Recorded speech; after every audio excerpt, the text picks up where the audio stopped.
খ্রিস্টতে প্রিয় ভাই এবং বোনেরা, ইম্মানুয়েল, আশা করি আপনারা সবাই ভালো আছেন।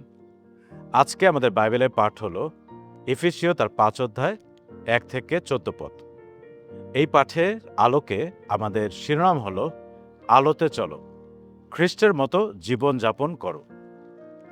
আজকের পৃথিবী প্রযুক্তিতে উন্নত হলেও নৈতিক ও আধ্যাত্মিকভাবে গভীর অন্ধকারের মধ্যে ডুবে যাচ্ছে।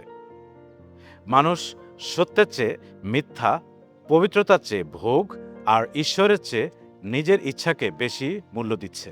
এমন এক সময় প্রেরিত পৌল এফেসীয় বিশ্বাসীদের এবং আমাদের একটি স্পষ্ট আহ্বান জানিয়েছেন। তোমরা আগে অন্ধকারে থাকলেও এখন প্রভুর সঙ্গে যুক্ত হয়ে আলোতে এসেছ।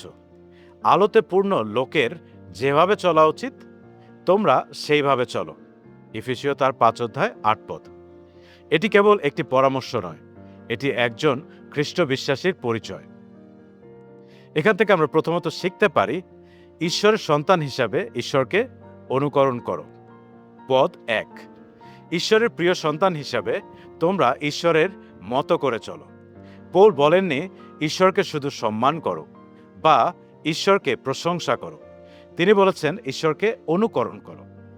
যেমন একটি ছোট শিশু তার বাবার হাঁটা, কথা বলা এবং আচরণ নকল করে, তেমনি ঈশ্বরের সন্তানদেরও তাদের স্বর্গীয় পিতার চরিত্র প্রতিফলন করা উচিত।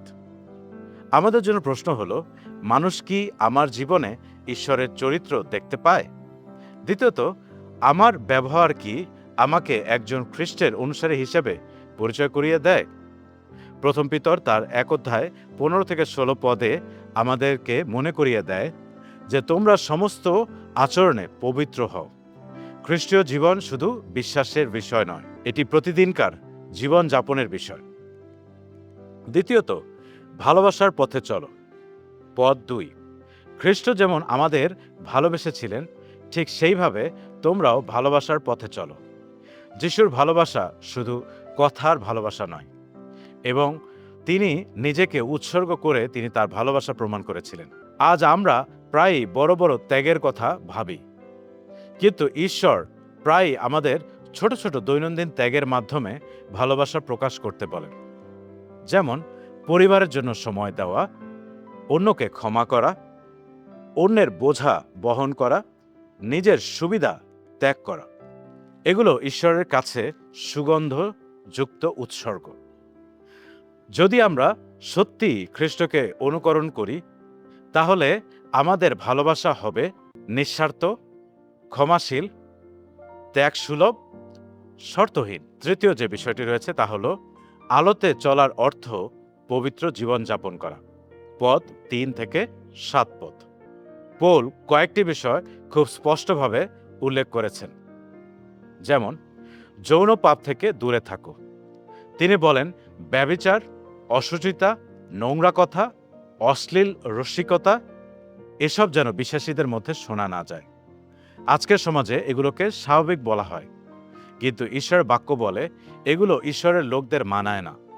আমাদের প্রশ্ন হওয়া উচিত, সবাই করছে তাই আমিও কি করব? বরং হওয়া উচিত, এটি কি একজন পবিত্র মানুষের জন্য মানানসই? এটি একটা গুরুত্বপূর্ণ বিষয়। দ্বিতীয়ত, লোভ হলো প্রতিমা পূজার মতো। পৌল বলেন লোভী মানুষ এক অর্থে প্রতিমা পূজাকারী, কারণ সে ঈশ্বরের পরিবর্তে অর্থ, সম্পদ এবং নিজের আকাঙ্ক্ষাকে উপাসনা করে। আজ প্রতিমা শুধু পাথরের মূর্তি নয়, আমাদের কাছে প্রতিমা হলো টাকা পয়সা, ক্যারিয়ার, জনপ্রিয়তা, মোবাইল ফোন, সামাজিক যোগাযোগ মাধ্যম, এমনকি নিজের অহংকার, যা ঈশ্বরের স্থান দখল করে, সেটাই তো প্রতিমা। এর পরের একটি বিষয় হলো ঈশ্বরের বিচার বাস্তব। পৌল সতর্ক করেন ফাঁকা কথায় যেন তোমাদের ভুল পথে না নেয়।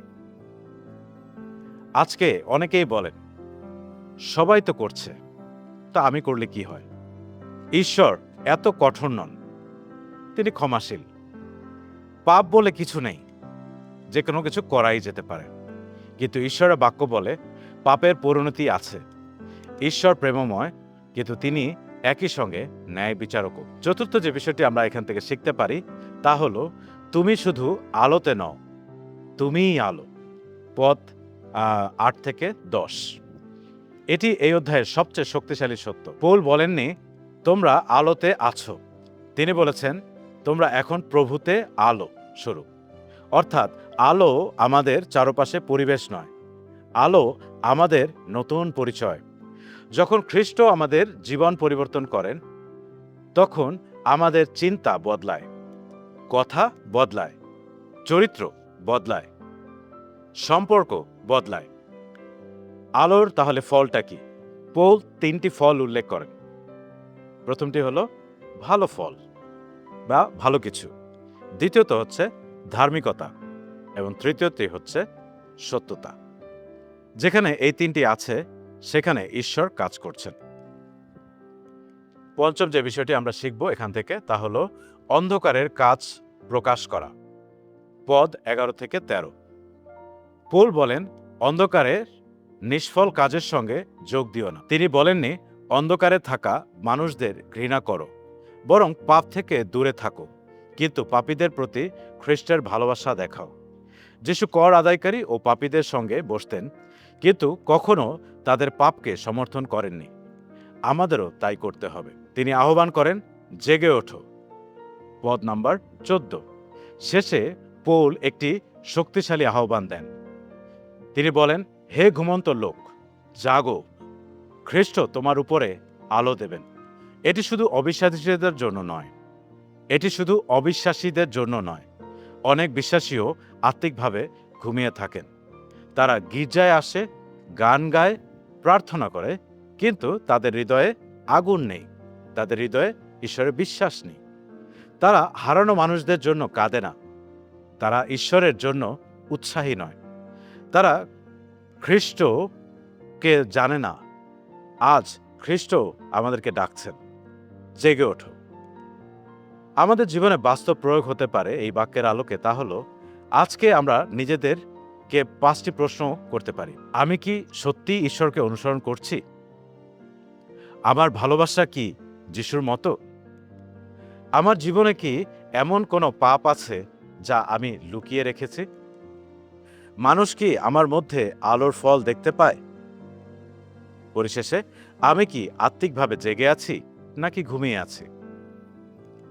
উপসংহারে বলতে গেলে, খ্রিস্টীয় জীবন শুধু পাপ না করা নয়, এটি হলো ঈশ্বরকে অনুকরণ করা, খ্রিস্টের মতো অন্যদেরকে ভালোবাসা, পবিত্রভাবে জীবন যাপন করা, পৃথিবীর মধ্যে আলো হয়ে থাকা এবং আত্মিকভাবে সজাগ থাকা বা জেগে থাকা।